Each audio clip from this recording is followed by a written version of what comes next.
लाठीचार्ज की है, सर का हाथ टूट गया है।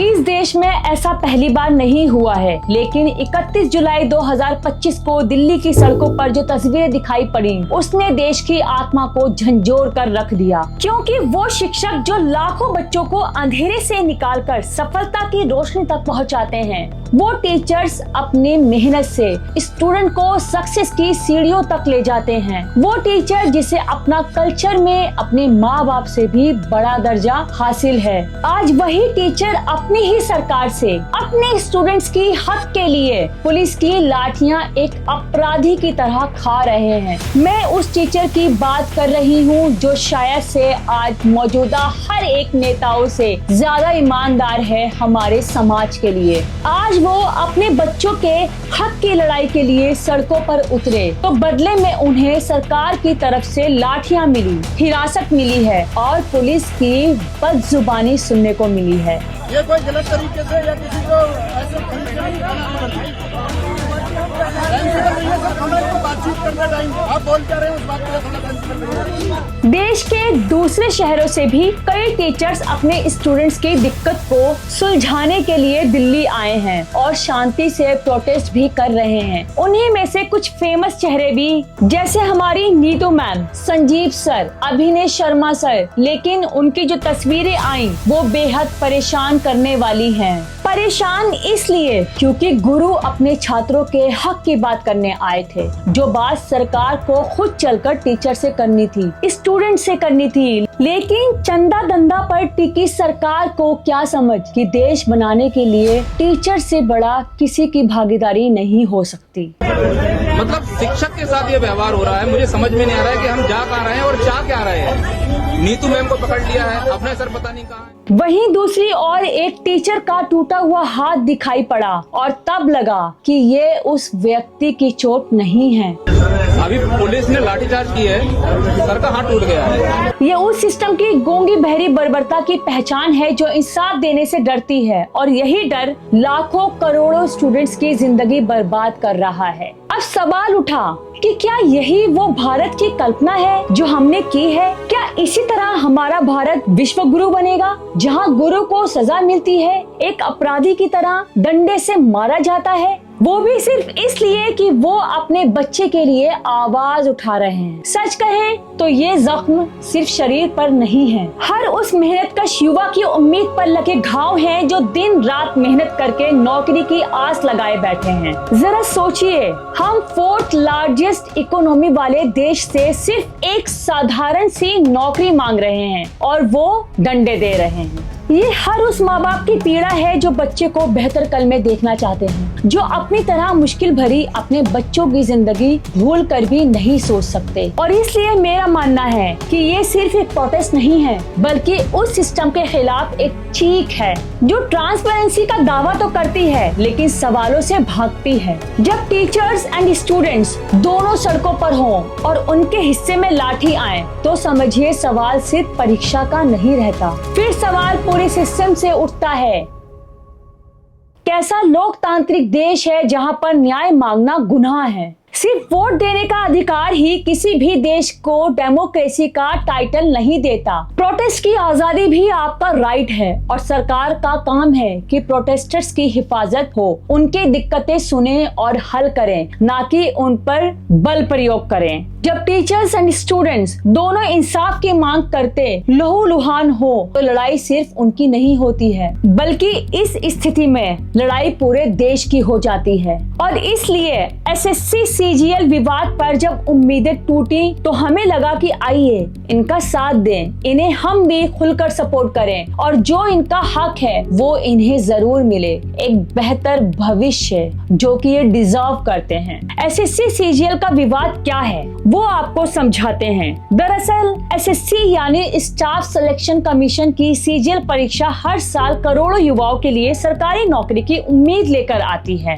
और करीब 3 करोड़ से भी ज्यादा स्टूडेंट्स इस परीक्षा में हिस्सा लेते हैं और अपने परिवार के बेहतर भविष्य की कल्पना के लिए दिन रात कड़ी मेहनत करते हैं। लेकिन हाल ही के कुछ वर्षों में ये परीक्षा नौकरियों का जरिया कम, विवादों का केंद्र ज्यादा बनी है और 204 के टायर 1 रिजल्ट ने इस पर शक की सुई और तेज कर दी। अचानक ऊंचा कट ऑफ और कुछ खास परीक्षा केंद्रों में लगातार चयन और रोल नंबर्स का पैटर्न साफ साफ इशारा कर रहा था कि कुछ तो गड़बड़ है। दया, कुछ तो गड़बड़ वाला सीन चल रहा है। स्टूडेंट्स ने सिंध धांधली माना और फिर आवाज उठाना शुरू कर दिया। 2025 में हालात और बिगड़े। एसएससी के सिलेक्शन पोस्ट फेज 13 परीक्षा के दौरान बार बार परीक्षा का रद्द होना, तकनीकी खामियां और कई एग्जाम सेंटर पर छात्रों के साथ बदसलूकी ने आंदोलन को भड़का दिया। हजारों स्टूडेंट्स और टीचर्स दिल्ली चलो आंदोलन के तहत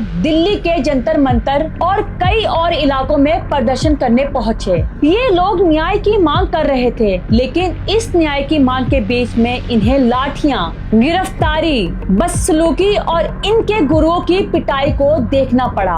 जरा सोचिए, जो शिक्षक अपने छात्रों को देश के निर्माण की राह दिखा रहे थे, आज लहूलुहान थे। जो शिक्षक किसी समाज की नींव होते हैं, आज वो अपने ही छात्रों के लिए सड़क पर जब उतरने को मजबूर हो गए, तो ये समझ में हमें भी आ रहा था कि सिर्फ परीक्षा नहीं, लोकतंत्र की आत्मा घायल हो रही है। और नीतू मैम, अभिनय शर्मा या भोला यादव, आदित्य रंजन, ये आज सिर्फ एक कोचिंग सेंटर के शिक्षकों के नाम नहीं हैं, बल्कि ये उस आवाज का प्रतीक है जो छात्रों की उम्मीदों के लिए आज सामने आए हैं।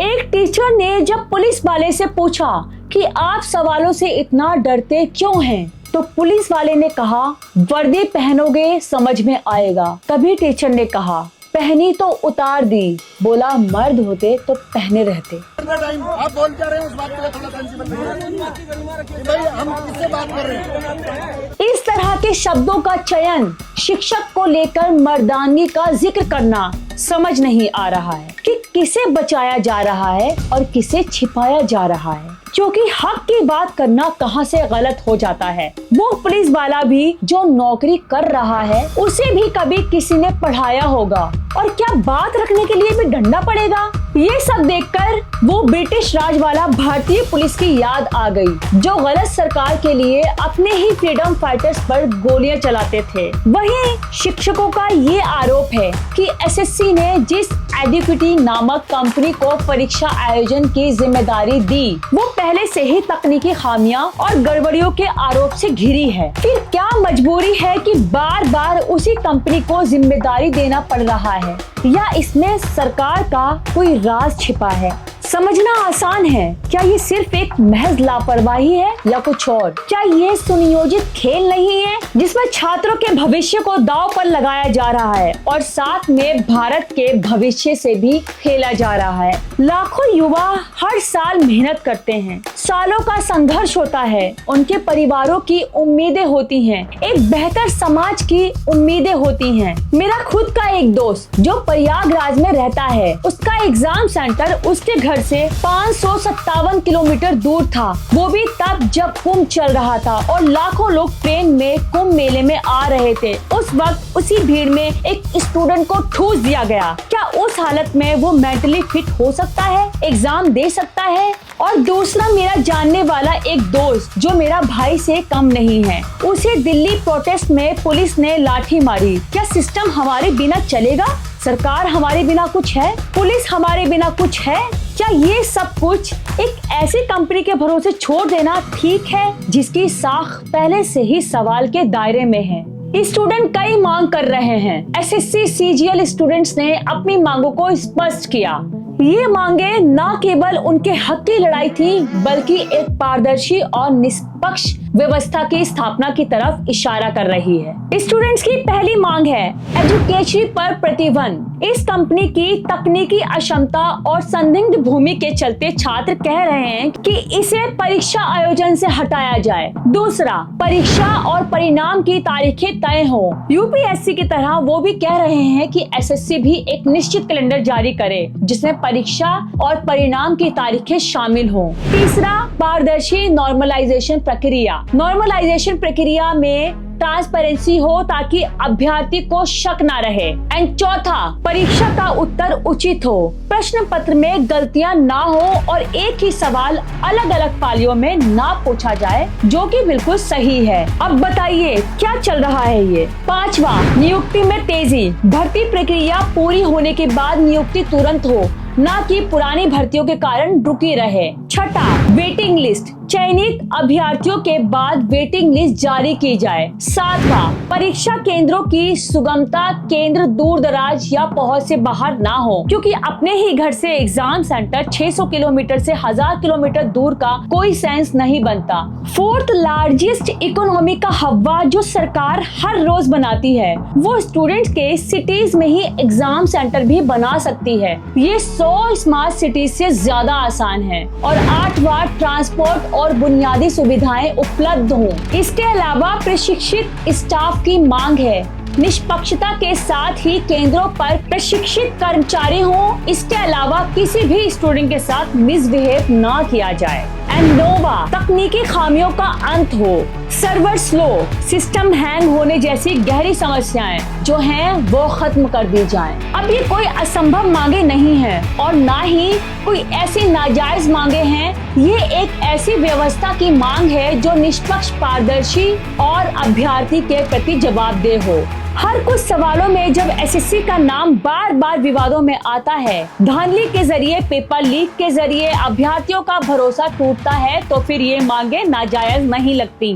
2017-1 में जब लाखों युवाओं ने पेपर लीक के खिलाफ सड़कों पर आवाज उठाई थी, तब कहा गया था कि सीबीआई जांच होगी, सुधार होंगे, लेकिन हुआ कुछ नहीं। सब कुछ नतीजे आपके सामने हैं। अगर देश पूछे कि क्यों नहीं हुआ, क्या आम जनता टेक्स्ट और वोट सिर्फ गोदी मीडिया पर फेक भाषण सुनने के लिए देता है? वहीं हर बार की तरह ना कोई जवाबदेही तय हुई, ना व्यवस्था बदली, और अब जब 2024 में फिर वही कहानी सामने आई तो छात्रों को झटका लगा और इसी वजह से ये छात्र जो हैं ये खुलकर निकलकर सामने आए। लाखों स्टूडेंट समझ ही नहीं पाए पिछली बार की चयन से चूक कैसे गए या किसी और की सेटिंग कैसे उनसे आगे निकल गई। बताइए क्या करना चाहती है ये सरकार?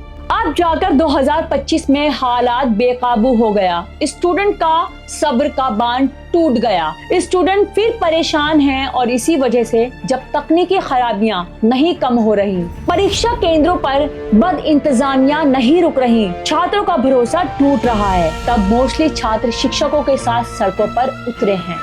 लेकिन यहाँ ये लाठीचार्ज एक समाज के तौर पर सवाल उठाता है। आज एसएससी का ये आंदोलन एक जन आंदोलन बन गया है। अब सबसे बड़ा सवाल उठ रहा है, क्या इसे सुना जाएगा, समझा जाएगा, या जो आज तस्वीर दिखाई गई वही रवैया आगे रहेगा? हालांकि ये पहला मौका नहीं है। बीते कुछ सालों में चाहे रेलवे रिफॉर्म की बात की जाए, शिक्षक भर्ती की बात की जाए, तमाम ऐसे संगठन जो अपनी मांगों को लेकर सड़कों पर उतरते हैं और जब भी उतरते हैं तो उनकी मांगों को ऐसा लगता है कि अनसुना कर दिया जाता है। लेकिन ऐसा आज के भारत में क्यों हो रहा है, ये भी हर भारतीय को सोचना चाहिए कि क्या ऐसी मांगे हमारे लिए गलत है या सरकार दे ही नहीं पा रही है, इसीलिए अपनी जिम्मेदारियों से भाग रही है। इस बार भी एसएससी अपनी खामियों को ठीक करने की बजाय ऐसा लग रहा है कि आंखें मूंद रहा है। क्या ये महज नाकामी है या जानबूझकर की जा रही लापरवाही ताकि भ्रष्ट तंत्र को पाल पोष कर जिंदा रखा जाए? स्टूडेंट्स अब सिर्फ परीक्षा नहीं जवाबदेही की मांग कर रहे हैं। उनका साफ कहना है कि जब तक एसएससी के शीर्ष अधिकारियों का जवाबदेह नहीं ठहराया जाएगा और ऐसी कंपनियों से पल्ला नहीं छुड़ाया जाएगा जिनकी साख संदिग्ध है, तब तक ये सिलसिला चलता रहेगा। ये आंदोलन अब सिर्फ रिजल्ट का विरोध नहीं है, बल्कि सिस्टम में छुपी उस चुप्पी और चालाकी का पर्दाफाश है जो हर कुछ सालों में लाखों सपनों को कुचलती है और आज इसलिए social media students and teachers के लिए हथियार बना है। तमाम स्टूडेंट्स अलग अलग हैशटैग के जरिए लाखों ट्वीट कर रहे हैं, एक्सपर्ट्स टॉप ट्रेंड कर रहे हैं, अभ्यर्थी अपनी अपनी कहानियों को शेयर कर रहे हैं। कि कैसे उन्होंने सालों मेहनत की और कैसे आर्थिक तंगी में परीक्षा दी, कैसे एक करप्ट सिस्टम में उनके सपनों को निगल गया। लेकिन सवाल यही है कि क्या सोशल मीडिया की आवाज सिस्टम के कानों तक पहुंचेगी या सिर्फ डिजिटल शोर बनकर रह जाएगी। जब स्टूडेंट सड़कों पर उतरते हैं तो लाठीचार्ज होता है, जब शिक्षक बोलते हैं तो हिरासत में लेकर उन्हें बस में भर के पुलिस स्टेशन ले जाया जाता है, उन्हें पीटा जाता है। और यही सवाल होता है कि क्या लोकतंत्र में हक मांगना गुनाह है? क्या देश में डेमोक्रेसी बुझने की कगार पर जा पहुंची है? लाठीचार्ज और हिरासत के बावजूद भी स्टूडेंट एंड टीचर हार नहीं मान रहे हैं। वो नारे लगा रहे हैं कि जब जब युवा बोला सिंहासन डोला। जाएंगे बच्चों के पास में, बच्चे चलना शुरू करेंगे अपनी जगह से। इस पूरे देश से बच्चा चलेगा और इस देश से बच्चा जब चलेगा तो वो रुकेगा नहीं। ये नारा उनकी हिम्मत को दर्शाता है। वो जानते हैं कि लड़ाई सिर्फ उनकी नहीं बल्कि करोड़ों युवाओं की है जो सरकारी नौकरियों के सपने देख रहे हैं। टीचर नीतू मैम कहती हैं कि सबको इन लोगों ने मार के भगाया, लेकिन ये हिंसा स्टूडेंट्स का हौसला नहीं तोड़ सकती। फिर वो इकट्ठे हो रहे हैं, अपनी मांगों को दोहरा रहे हैं और व्यवस्था से जवाब मांग रहे हैं। यह आंदोलन अब सिर्फ एसएससी तक सीमित नहीं, रेलवे, बीपीएससी और अन्य भर्ती परीक्षाओं में व्याप्त भ्रष्टाचार के खिलाफ एक बड़ा जन आंदोलन बन गया है। एसएससी सीजीएल को लेकर उठे विरोध प्रदर्शन सिर्फ एक परीक्षा या परिणाम का मामला नहीं है, ये भारत की भर्ती व्यवस्था में फैले उस गहरी बीमारी का लक्षण है जो लाखों युवाओं के सपनों को कुचल रहा है, टीचर्स की आवाज को खामोश कर रहा है और भ्रष्टाचार को खुलेआम फलने फूलने दे रहा है। जिस सिस्टम में पारदर्शी की जगह संदेह हो और सवाल पूछने पर लाठियां मिलें, यकीनन वो देश विश्व गुरु तो नहीं बन सकता जहां पर छात्र और शिक्षक एक साथ लाठियां खा रहे हों। उम्मीद है सरकार इस सिस्टम पर ध्यान देगी। सरकार के पास दो रास्ते हैं, या तो छात्रों की आवाज सुने, टीचर्स की बात माने, उनकी मांगों को गंभीरता से लेकर उन संदिग्ध कंपनियों पर कार्रवाई करे, कार्य प्रणाली को बेहतर करे, पारदर्शी और जवाबदेही सामने लाए, या फिर चुप रहकर इस पूरे भरोसे को नर्क में जाने दे जिनकी बुनियाद पर ये देश खड़ा है। आज युवा एंड टीचर्स सड़कों पर हैं क्योंकि सिस्टम ने उन्हें हर ओर से मायूस किया है। उनके पास न्याय मांगने के सिवा और कोई रास्ता नहीं बचा। लेकिन ये साफ है कि लाठियां उनकी आवाज को दबा नहीं सकती, डर उन्हें चुप नहीं करा सकता। ये आंदोलन ऐसा लगता है तब तक नहीं रुकेगा जब तक बदलाव नहीं आता। सरकार से हमारी भी गुजारिश है, इतिहास भी यही कहता है कि भारत के युवाओं ने